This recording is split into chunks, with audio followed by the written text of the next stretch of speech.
Which stanza we have? 60? 65. Okay. Okay, so why we were discussing about the entities and isolates, it was because one very important thing that we need to keep in mind, which is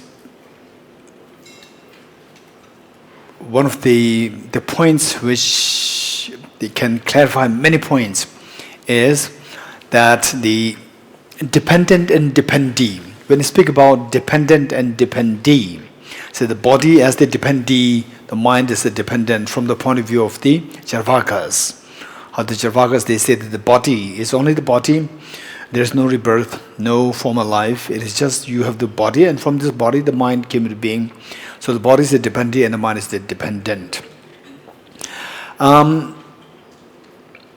Logically speaking, that we need to learn is that for dependent and dependee, there are two kinds of dependent and dependee. One is where the dependent and dependee, these are the two are same entities, and dependent and dependee, different entities. Same entity, dependent dependees, and different entity, dependent dependees. Okay. Same entity meaning that the two cannot be cause and effect. If the dependent and dependee, these are the same entities, they cannot be cause and effect. Cause and effect, dependent should necessarily be sequential, cannot be simultaneous, cannot be same entities. It should be different entities. One. Then the number two is that if the two things are different entities, if the two things are different entities plus simultaneous, two things are different entities plus simultaneous, it can never be dependent and dependee.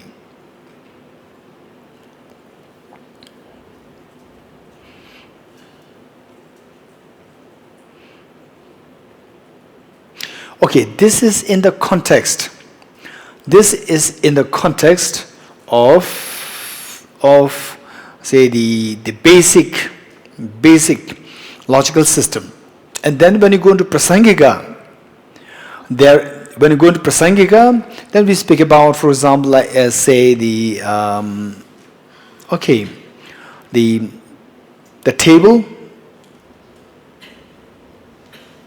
Okay, let's say the two things happening together simultaneously. There's mutuality with dependence in the form of relativity. So how this becomes nice is because of the presence of the other thing which is not nice. Relativity. That is different topic. In the study of logic, when you speak of the concept of dependency, dependent and dependee, it should be thought of. You should have thought of in two ways. One, where the dependent and dependee are same entity or different entities. Same entity means that they should be they should not be cause and effect. Cause and effect should necessarily be different entities. Different entities, cause and effect is always sequential and different entities. Sequential and different entities. If the two distinct entities are simultaneous, they can never be cause and effect. They can never be dependent and dependee in the context of the logical system. This is what we need to learn. Now, the Charvakas, what they are saying is that the body and the mind, these two are two distinct. Let's say mainstream Charvakas would say the body and the mind, these two are two different entities, and yet these two are simultaneous. Two different entities plus simultaneous, dependent, dependee. This is what Acharya Dharmakirti's point of view. Logically speaking, this is totally illogical. So this is what is going to be proved very strongly from the following stanzas. 65. For the existence.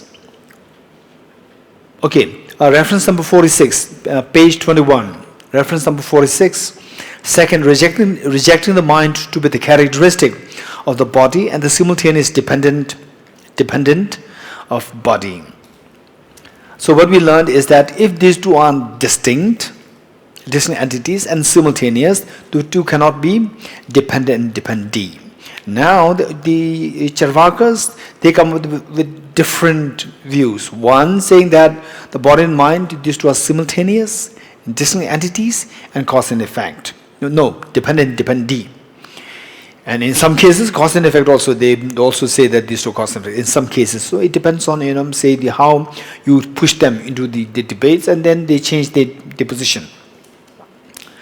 And then for example, modern science, they don't talk about the previous lives. They talk about the brain and the neurons. Then what about the mind? What of the mind? We do find that the mind is the central phenomena of the whole world. The mind is the most important thing. They do admit. And then because for example, say what we discussed yesterday, what kind of neurotransmitters are transmitted from one neuron to the other, it doesn't matter. Which part of the brain, doesn't matter.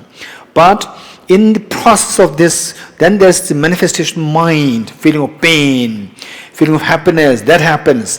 That is what we are interested in. That is what for all these medicines are created. What for all the comfort, the places, luxuries, and all these things created for that purpose. And then what for in the, what do you call that?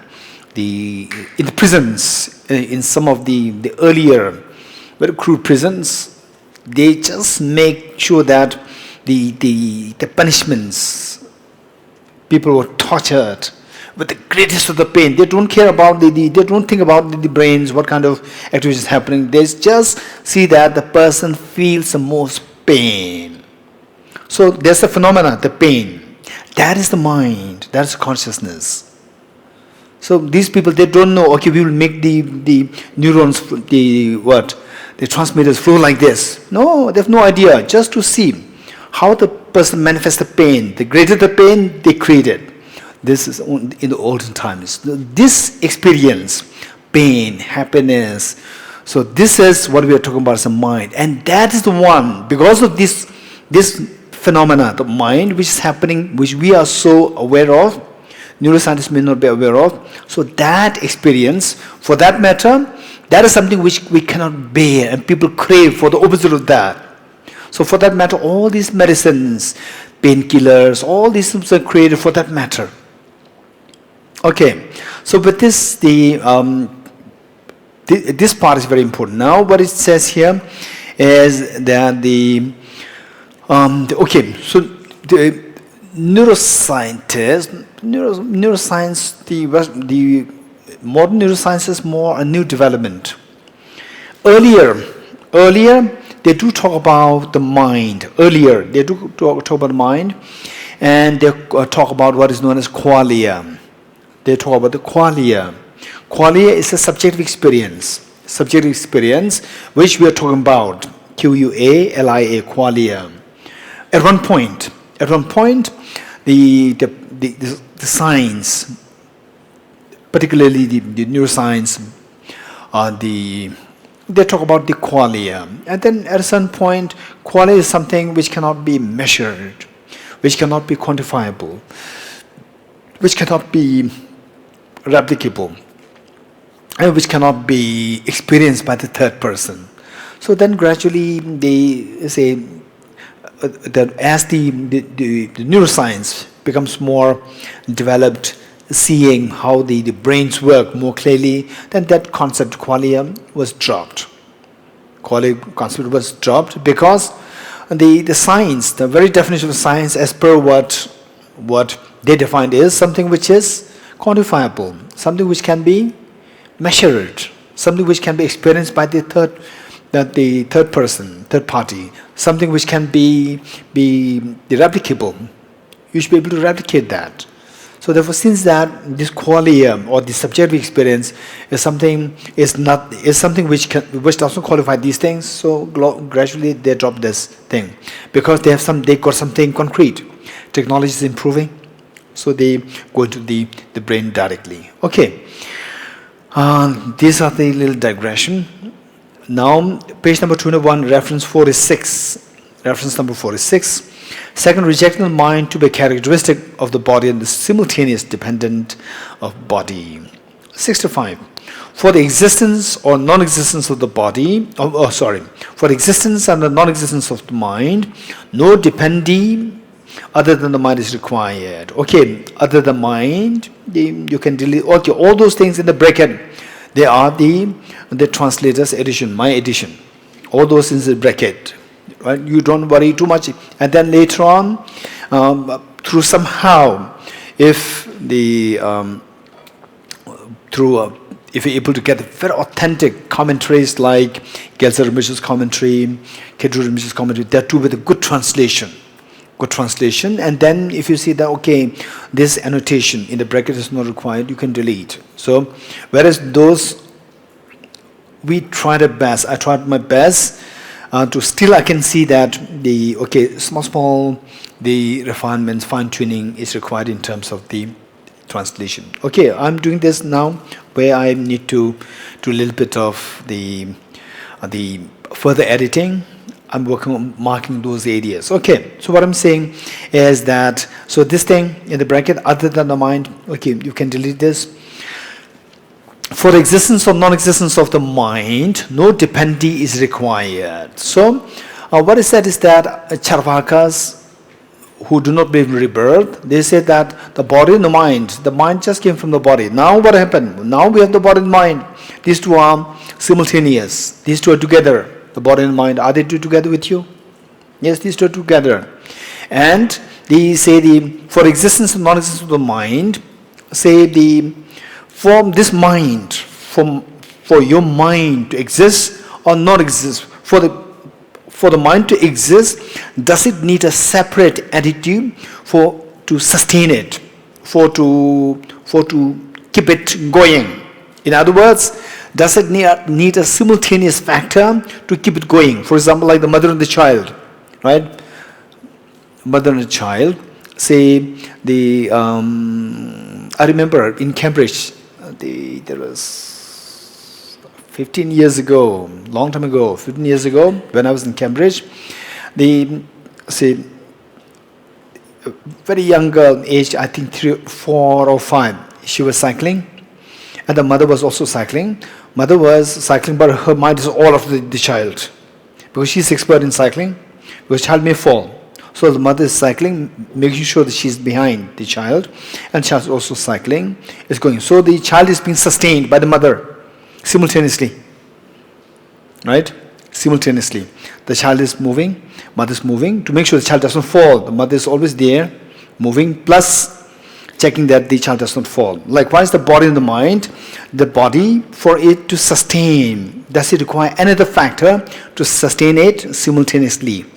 Sustain it? This is the question. So Acharya Dharmakirti is saying, for the existence or non-existence of the mind, for the mind to sustain, no dependee, no additional factor, no simultaneous additional factor is required. Why? All this will be discussed below. 22. The opponents. This is not true, as what serves as a cause to sustain a simultaneous dependee. When you speak about dependee, the opponents are saying that dependee can be of two kinds. Dependee in the form of cause and effect, and dependee. Another dependee is simultaneous dependee. Okay, simultaneous dependee, possible, not possible? Huh? No. Why? Huh? Possible. Okay, we said it already, right? Don't just take your own what do you call it? Don't predict. Okay, he won't answer no, right? He won't answer yes. Just think a little bit. I know that your mind is hanging at the moment, but at least think, because just this class, this session, I started with by saying dependent, dependee. There are two, right? Simultaneous and Simultaneous and sequential. Simultaneous, the two should be same entity. I said it already, right? So dependent, dependent, simultaneous, dependent, dependent, possible or not? Possible? Huh? I said yes, right? So, okay, let's say dependent, dependent. So it is of two kinds. One is simultaneous, one is sequential. What is simultaneous? Simultaneous, dependent, dependent. The two should be same entity. The two should be same entity, simultaneous. Sequential, the two should be not just dependent, not just different entity, cause and effect. Right? Same, the dependent, dependent, if these two are two distinct entity, sequential, these two should be cause and effect. Cause and effect. Okay. These are the only two relationships in terms of the dependent and dependent. With this in mind, now the opponents, Charvakas, what they are saying is that this is not true. Because for the mind to sustain, it needs a support. It needs a simultaneous dependent as a support. This is not true as what serves as a cause to sustain. What serves as a support, cause, or support to sustain. It is known as simultaneous dependee. So the mind has a simultaneous dependee. Simultaneous dependee there. Acharya Dharmakirti. Besides the previous mind that aids to the sustenance of the present moment of the mind, there exists no other dependee. So Acharya Dharmakirti made it very clear that the mind, how the mind sustains is because of the previous mind. That's it. It does not require a simultaneous dependee to support it. It does not require that. Because if the previous moment of the mental consciousness is there, then automatically it gives rise to the present moment of the mental consciousness. It does not require anybody to sustain it. And if you have the present moment of the mental consciousness there, automatically it gives rise to the next moment of the mental consciousness. Okay, 66a. They are substantially different. Then they say that, okay, so these two, the body and the mind, these two are dependent, dependent. The body supports the mind to sustain, and these two are not the same entity. These two are not the same entity. If the same entity, let's say, the flower and the color of the flower, are these two same entity or different entities? Same entity. The flower and the color of the flower. So when we say what sustains a flower, sustains the color of the flower also. Right? What sustains flower? So the color of the flower does not really help to sustain the flower.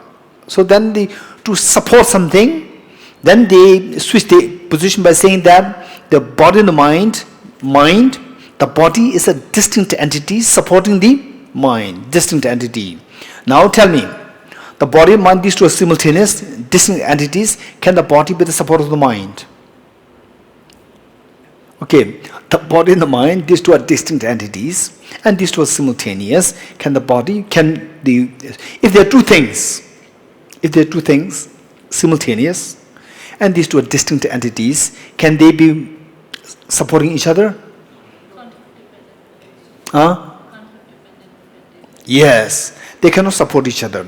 If they cannot support each other, my question to you is, have you seen some of the tents, very simple tents, where the three pillars are erected?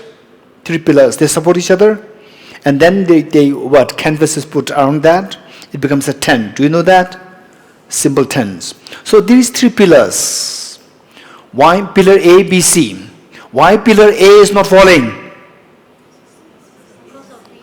Because B and C. Why pillar B is not falling? A and C. Why pillar C is not falling? A and B. Okay, be louder. Don't change your mind. Right? Okay, pillar A. Does it give support to the pillar B and C? Yes. Which means pillar A is and pillar A, B, C, are these three different entities or same entities? Different entities. And they are simultaneous. Hey, louder. These three are simultaneous. These three are distinct entities. And yet they are dependent, dependent. Supported and supported. Right? Okay, this is a debate brought by Vaibhashika against Prasangika. You're getting it? The three pillars, they support each other. They are simultaneous. They support each other, they are simultaneous, they are distinct entities. So still they can be dependent and dependent. So, what is that? Huh? Huh? They are not cause and effect. So, pillar B, why it is not falling? Because it's supported by pillar A. Right? Pillar A is helping pillar B not to fall. The one which helps, this is the cause. So one is helped is the result. Right?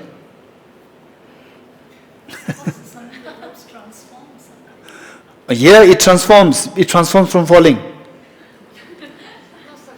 Right? From falling, it is transformed and it remains still there. Thai?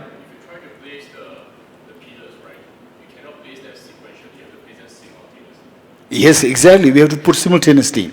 So these three are simultaneous. These two are different entities. These two are simultaneous. Still they are dependent on each other. Huh? Okay, Mike. Okay. Wonderful. Yes, speak louder. Because if we break in momentary. Yes, so we break in moments. Yeah, moments. Yes. So in this case, this moment of pillar B is supported by the previous moment of A. No. And vice versa. And wow. Okay, did you understand what Professor Yen said? This is the correct answer. Okay, so what she's saying is that although we see these three things as simultaneous, what these three pillars existing simultaneous, the three pillars, they are not dependent and dependee. So what makes the pillar A stand? Pillar A at a moment, okay, let's say moment 2. Okay, let's put it like this. Pillar A, moment 1, supports pillar B, moment 2. Right? Pillar A, moment 1, supports pillar B and pillar 3, moment 2. Pillar B and pillar 3, moment 1, supports pillar A, moment 1. No, pillar A, moment 2.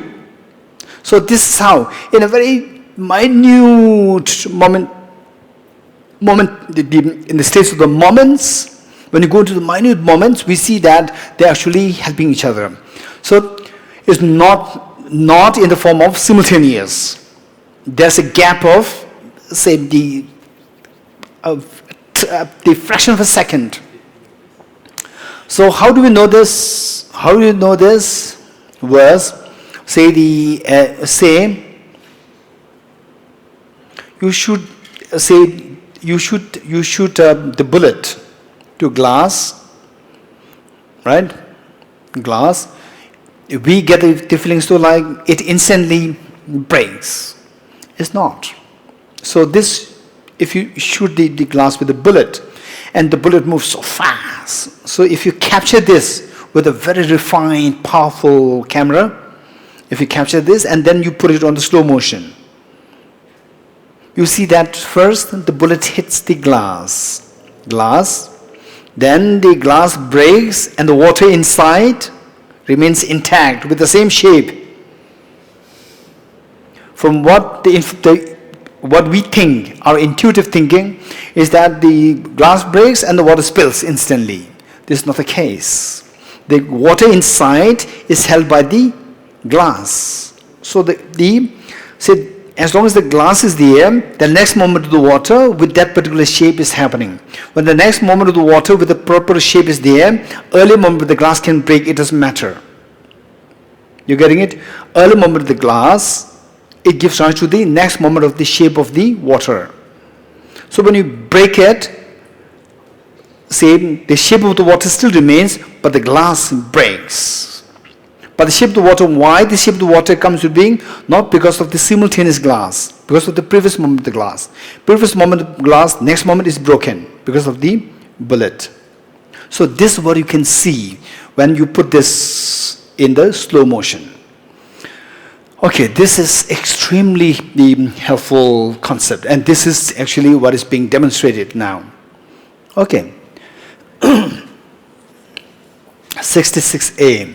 They are substantially different. Then they say that, okay, these two are the body and mind, these are substantially different. And the body helps to sustain this mind. If you maintain, then it becomes the cause. They say that then, although this was simultaneous, still the body can be the cause of the mind to be sustained. Then Acharya Dharmakirti says, what did it do to sustain the object? Meaning that, so if these two are simultaneous, and cause and effect. Cause means you should help the other. You're getting it? If the seed and the apple tree, apple seed is to help the apple tree grow. It should be the cause. If the apples, during the apple seed, if the apple tree is already there, then this seed, is that the cause of this tree? Why not? Do you understand it? If the apple tree is there and simultaneously there's apple seed there, is that apple seed the cause of this particular apple tree, which is simultaneous with this seed? Why not? Because the cause means to help. It does not require any help. It's already grown into tree. The help, it requires help for what? Growing. It is already grown. So what help is required? So likewise, the mind, if it is already there, existing simultaneous with the body, it is already there. What factors are required to sustain it? It is already there. It is already being sustained. It does not require additional factor to sustain it. What did it do to sustain the object? Reference number 47. Rejecting the body to be the basis for the non-disintegration of the mind. So what they say is that the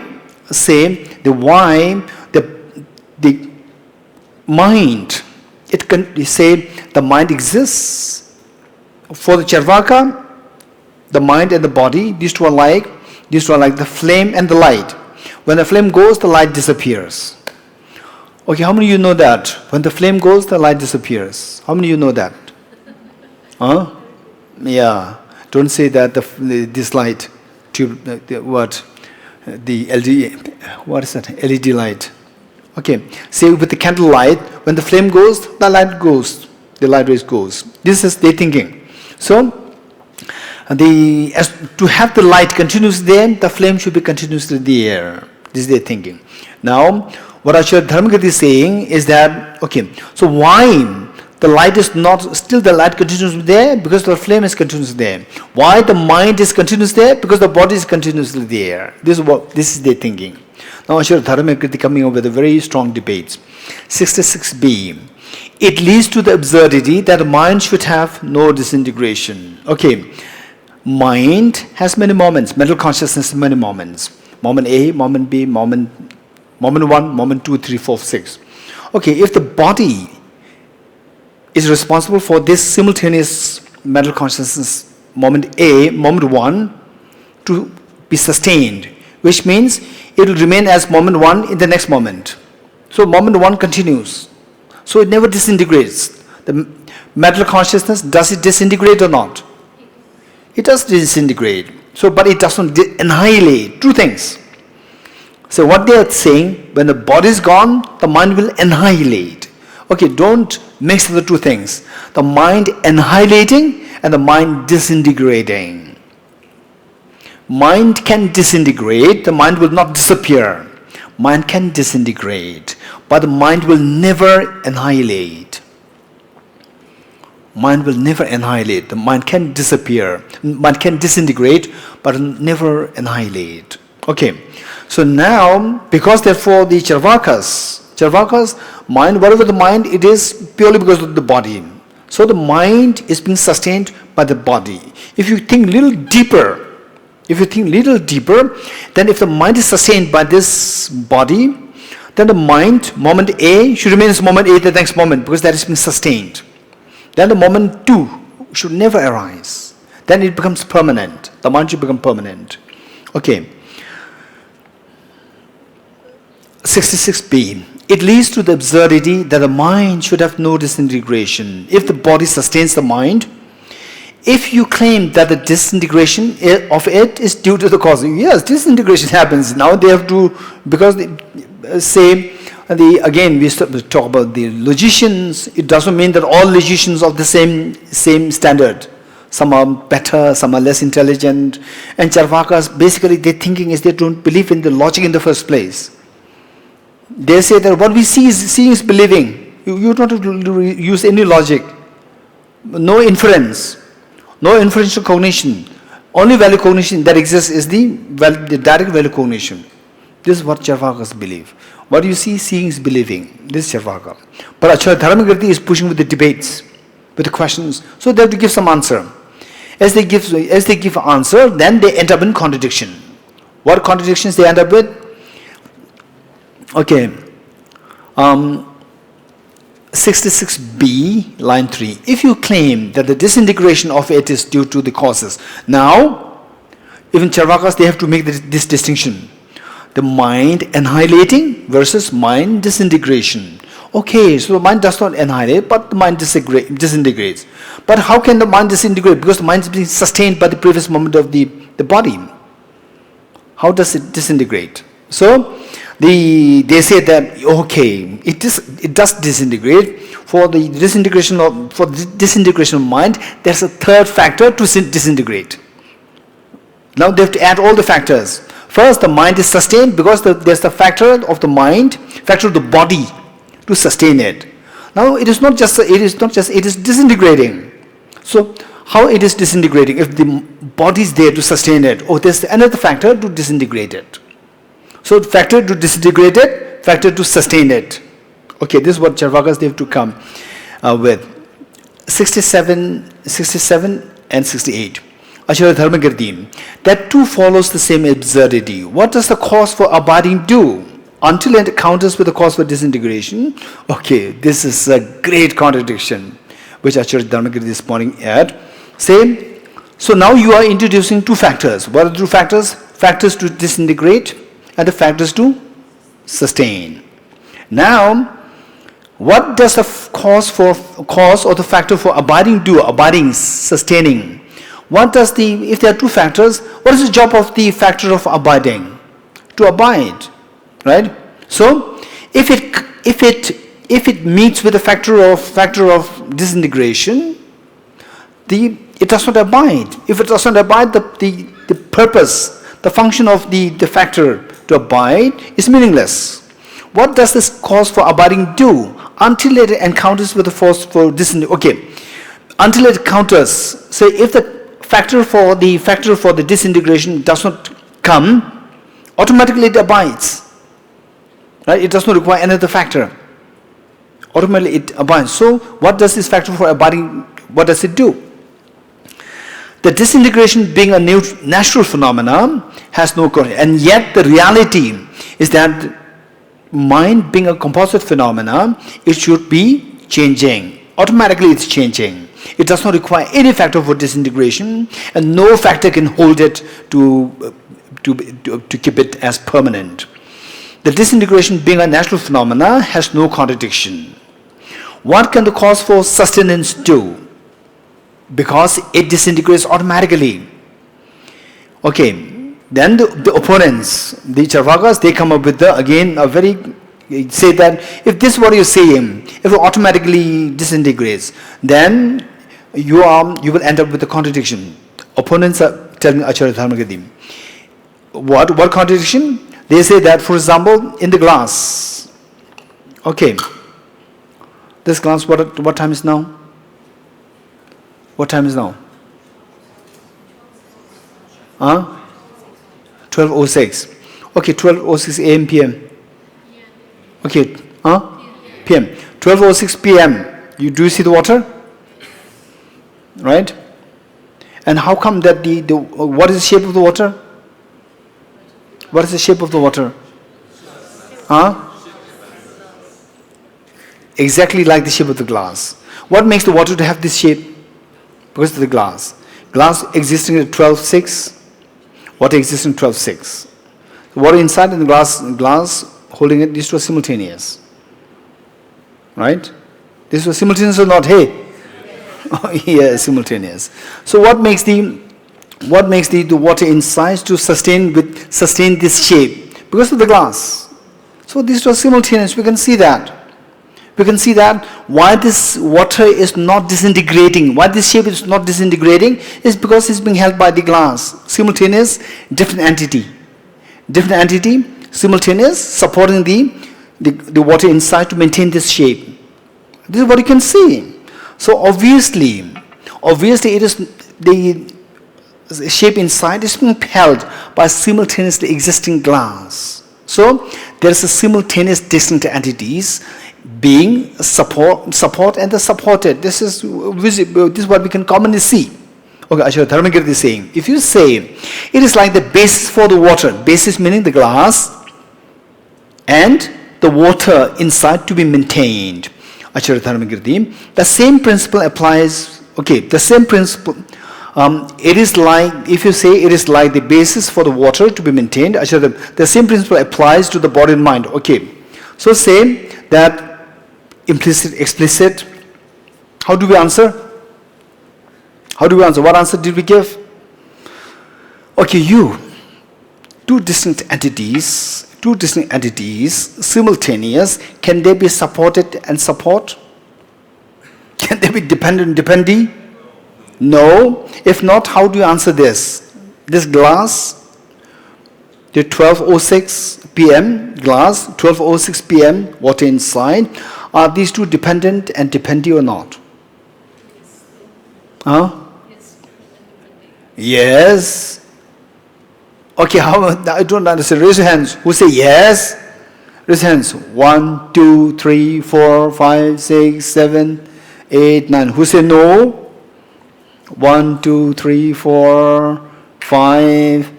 Okay, those who said no, ordinary people may think that you are a staunch logician. Right? Because this is what we can see, right? We can see it, that the glass is supporting the water inside. Okay, so the answer is no. How the answer is no? Anyone? Moi, tell me. Same answer given by Yen. Same answer given by Yen. Say, we see with our naked eyes, which is so limited. Our naked eyes, which is so limited, it cannot see the very subtle operation there. How do we see the subtle operation there? If we capture this in a high resolution and the camera, and then we slow it down, the subject to slow motion, then you will see you break this glass, the glass will break, but the shape inside the water will remain as it is, right? Which means that the broken glass and the shape of the water together simultaneous, you find there. So this shape is not given rise to by the broken glass. This shape was given by the previous moment of the glass, not broken glass. So on a very subtle level, the moment, when we speak about the very subtle moments, then we see that the later moments are supported by the earlier moments, not by the simultaneous moments. Okay, you say the 12:06 p.m. glass, 12:06 p.m. water inside, are these two simultaneous or not? Answer is yes. These two are simultaneous. Are these two dependent, depending? You will say no. But then we see as dependent, depending. This is how we see in a very gross form. In actuality, we don't see the actuality. Actuality is working on the level of the moment, the very subtle moments. On a subtle moment, these two are not dependent, dependee. Okay. So likewise, the body and the mind. So Acharya Dharmakirti said, the same principle applies to the body and mind. Body and mind, these two are seem to be simultaneous, distinct entities, and supported. But they are supported and supported. But how they are operating is on a very subtle moments. Earlier moment of the mind supporting the later moment of the later moment of mind. For that, early moment mind serves as the substantial cause, and the early moment of the body serves as the cooperative cause, and the later moment of the body, early moment of the mind serves as the cooperative cause, early moment of the body serves as the later moment of the body, later moment of the body. For that, early moment of the body serves as the substantial cause, and early moment of the mind serves as the cooperative cause. This is how it applies. It's not that the way we see, your body, your mind, these two are simultaneous, these two are distinct entities, they are support. No. So we have to go into the subtle moments. On subtle moments, no two simultaneous distinct entities can be supported and supporter, or dependee and dependent. 66. The object is a object is a causal dependee if it gives rise to the same continuum of a thing when that undergoes a momentary disintegration. If not as causative, it cannot possibly as now. What we had talked about, the bullet shooting the glass breaking, the shape of the water remaining, all these things, answers given here, 69. Say, an object is a causal dependee. Let's say that can you imagine this, the slow motion version of the bullet breaking the glass and the water inside with the shape remaining intact? Can you imagine that? Let's imagine that. So keep that as a moment. What is the immediate preceding moment? Immediate preceding moment, the water and the glass, these two are both intact. So the moment that we are thinking there, the glass is broken, but the shape of the water is intact. Let's think of that. So now in which case, so this shape of the water intact is because of what? Because of the broken glass? Broken glass shape is not that shape is no more there. So this shape of the water remaining intact, which we are imagining now, so this is because of what? Immediately previous moment of the glass, unbroken glass. That is responsible, not the broken glass. So which is simultaneous with this shape? Which of the two glasses is simultaneous with the water with the proper shape? Previous moment, not the... No, what is my question? What is my question? Which glass is simultaneous with the water with the proper shape? Broken glass. So the broken glass and the water with the proper shape, these two are simultaneous. And these two are distinct entities? Yes, these two are simultaneous. They are distinct. Are these two dependee? No. This is so obvious. This is so obvious. If these are dependee, the glass must have this shape.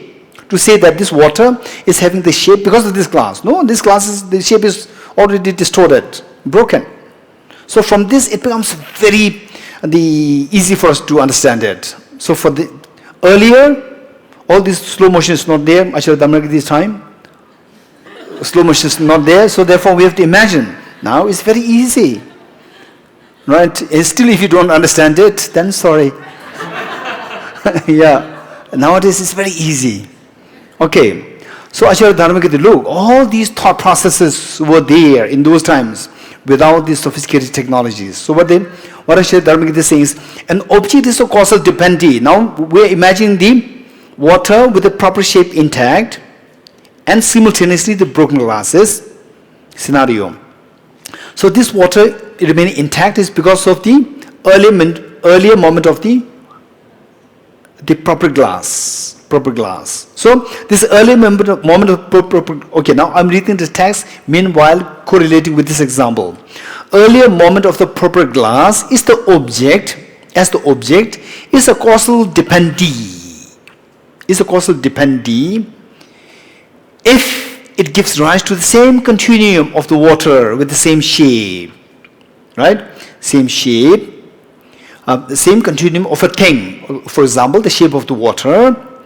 When that undergoes momentary disintegration, say the early moment, this glass remains for like say 100 moments, and the water also remains intact with their shape for 100 moments. So the glass is undergoing change, momentary change. The water inside also undergoing momentary change. But while it undergoes momentary change, it maintains its shape. So this shape is maintained because of the glass, because the unbroken glass which is supporting this yet undergoing momentary change. So this glass, early moments of the glass, is a causal dependee of the following water with the proper shape, if it gives rise to the same continuum of the shape of the water, same continuum of a thing of the water, when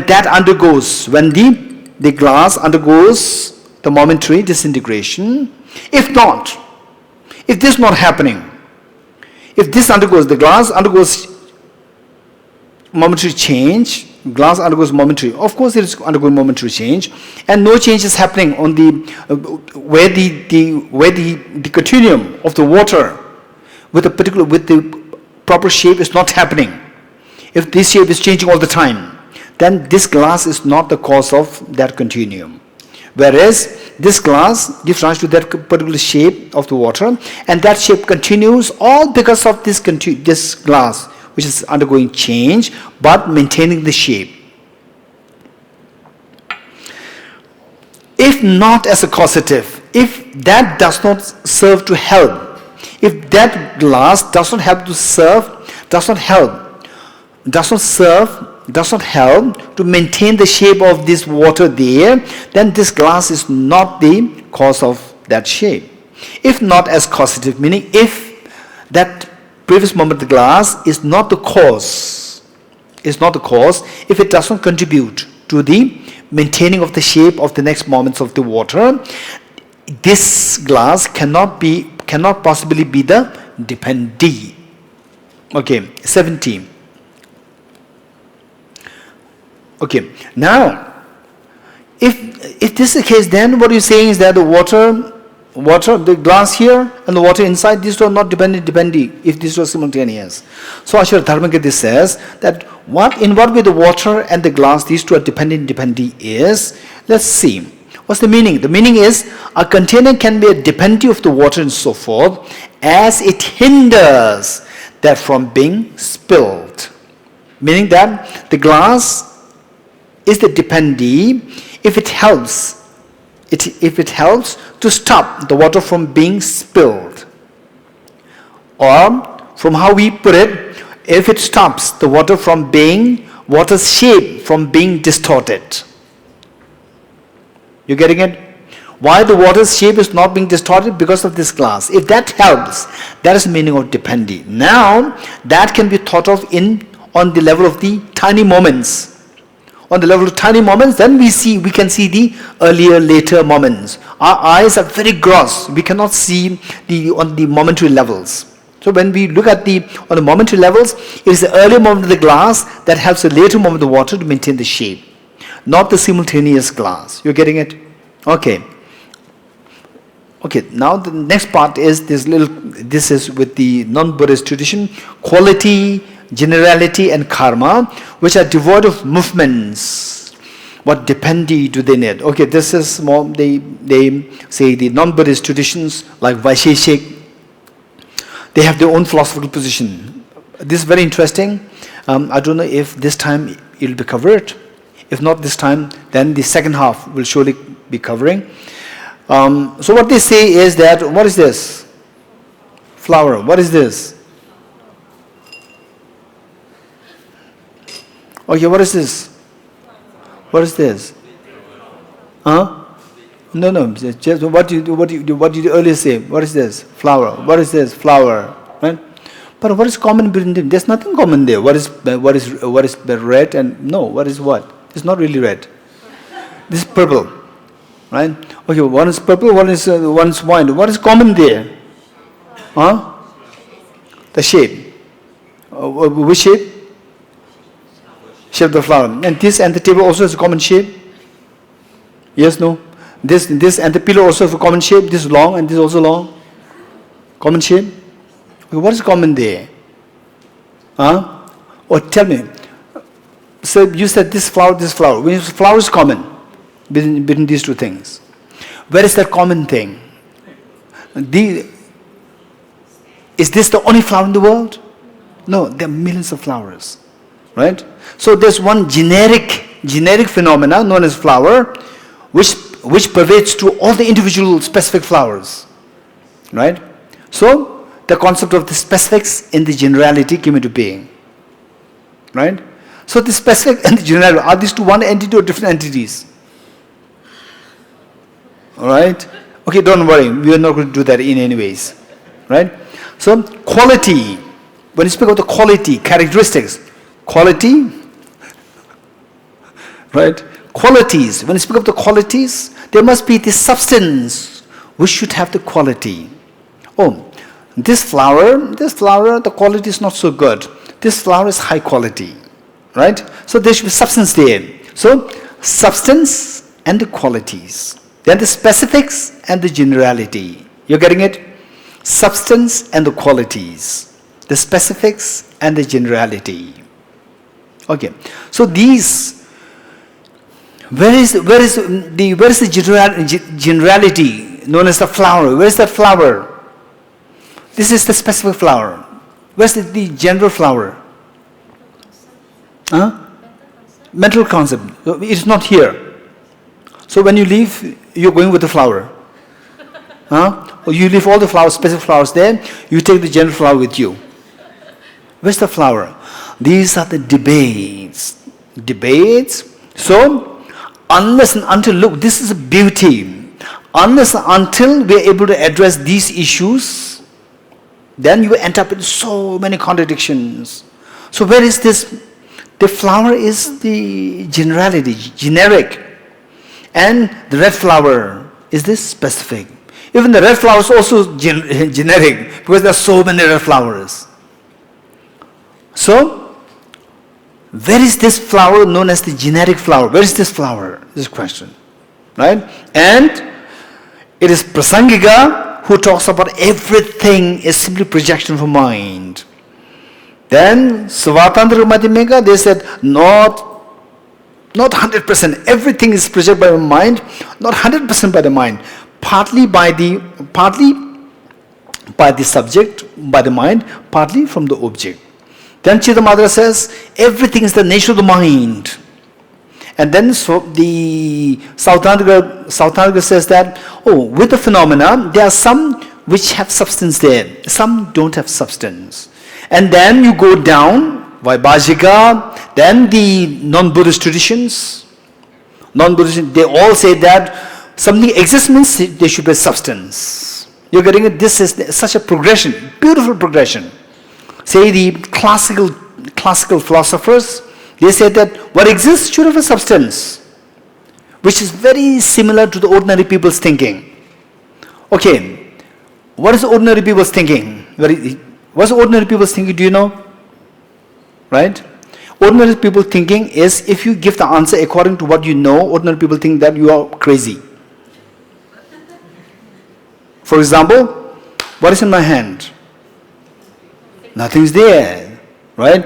If you say that there are so many things there on your hand, ordinary people think that you're crazy. Okay, now tell me, you said nothing is there. Okay, is there flower? Hey, louder. Is there flower? No. Is there absence of flower? Yes. Something is there. Absence of flower is there. Absence of tiger is there? Yes. Elephant is there? Yes. Look, elephant say yes, yeah. Elephant say yes. This is really crazy.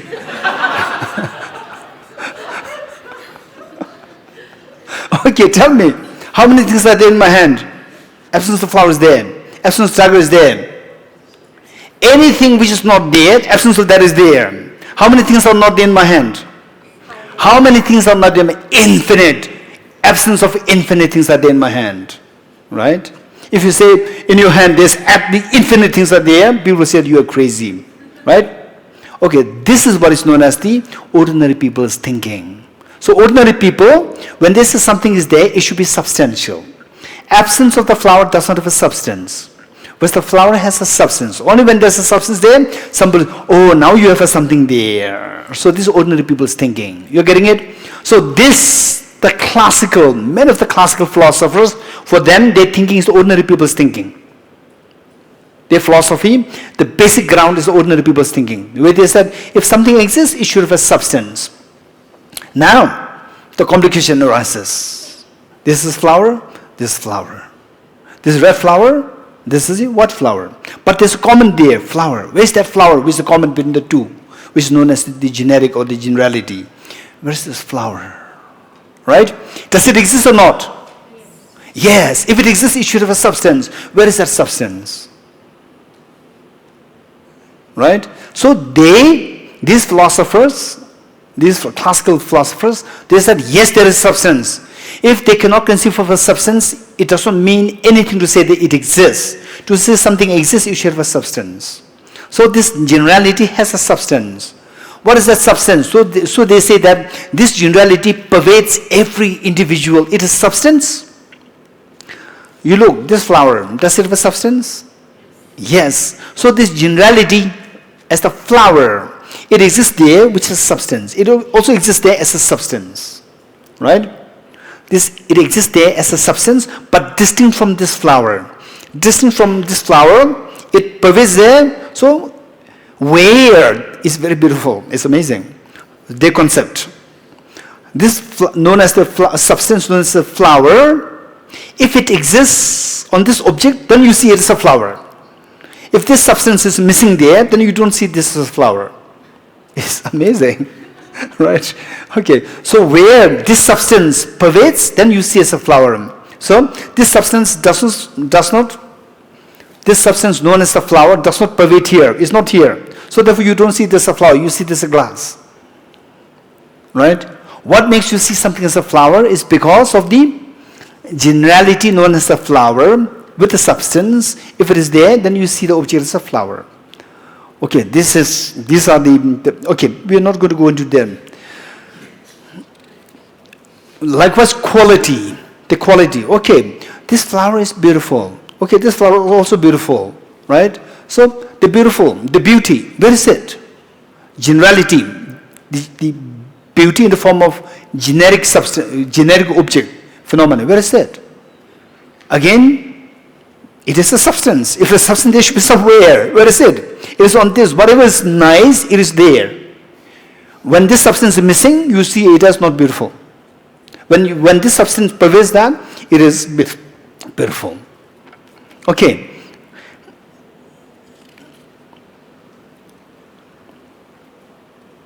Okay, quality, generality, karma, which are devoid of movements. So they say that this substance is a substance, yet they are permanent, which does not change.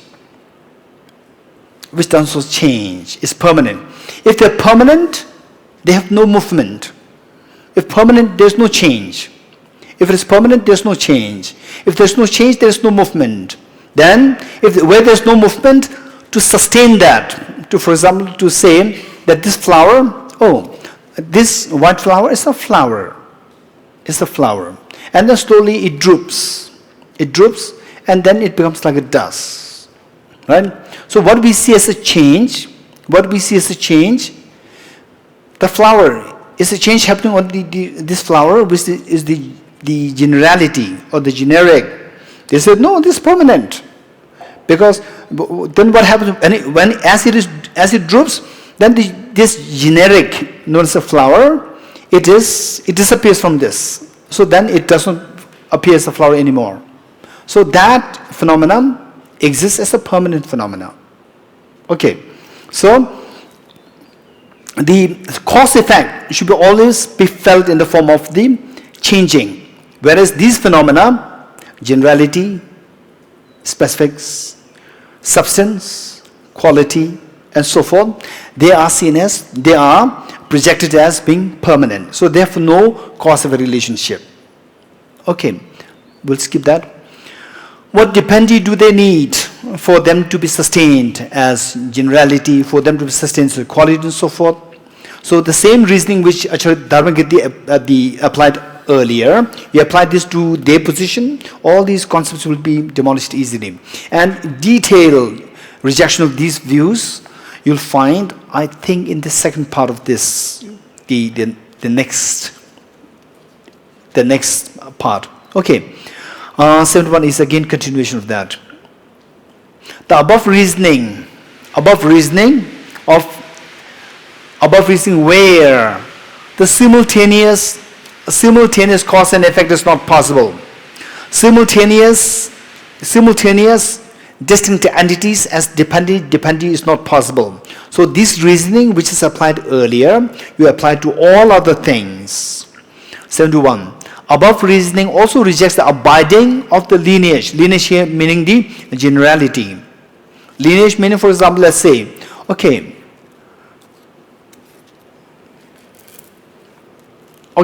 what do you see as here? Rosary, mala. You see rosary, right? You see rosary. So this rosary is nothing other than the combination of the individual beads. So they form a continuum. Likewise, they say first moment the flower, second moment the flower, third moment the flower. All these are individual specifics. And then we see as a flower. So that is the generality. Or we speak about the king's lineage. King. Then the prince becomes the king. Then dynasties are there. What do you call it? Dynasties or dynasties? Dynasty or dynasties? American dynasties. British dynasties. Okay. So dynasties. What is dynasties? Which means the king of the same family. Run for like 100 years, 200 years, 500 years. We call it the what? Gupta dynasty. Then what other dynasties in China?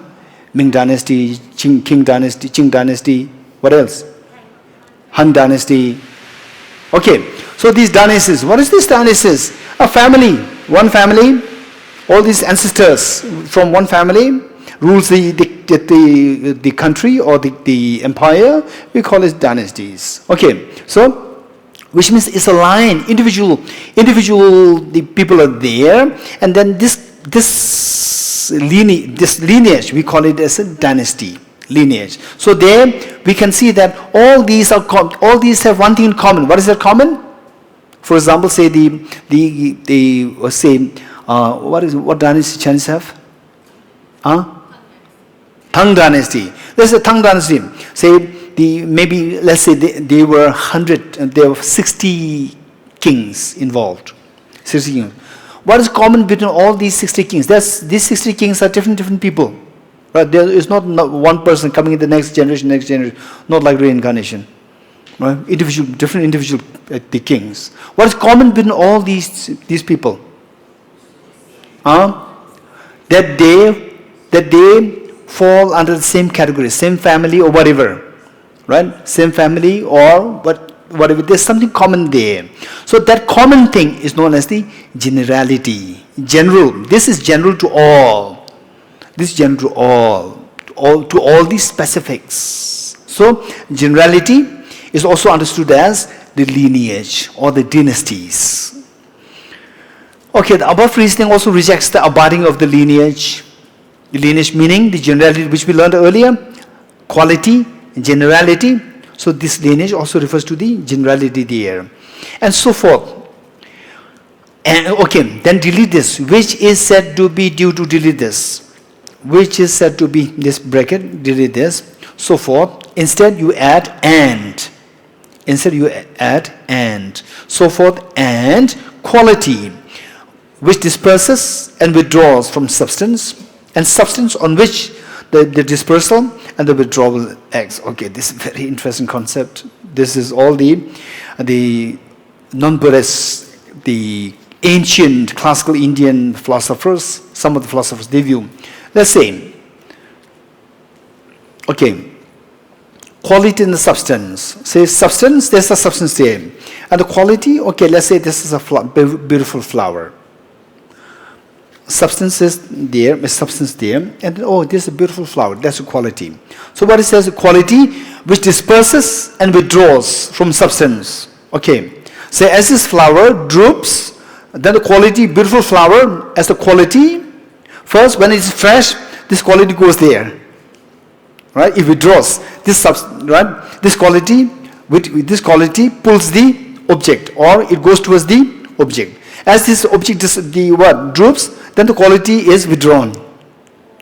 It disperses. First, when the flower is very fresh and tender, this quality of the beautiful flower, it disperses to the object. Quality. And then as it droops, it withdraws. All these concepts, I don't know how these philosophers, they think about these concepts. It's amazing. Very sophisticated. But whether they're true or not, this is questionable. Whether true or not, still it's very sophisticated. Their mind create all these concepts. It's amazing. Very sophisticated. Okay. So the quality which disperses and withdraws from substance. So this is the substance there. Then the quality, this is nice. Is this nice all the time? No. When it is tender, fresh, oh, this is nice flower. So what happens at that time? The quality known as the beautiful, it disperses there. It goes there. Right? And then when it droops, then what happens? This quality withdraws. Right? This is known as the quality. Now what is left? Substance is left. Okay. Then what happens? Their quality will be replaced by another quality.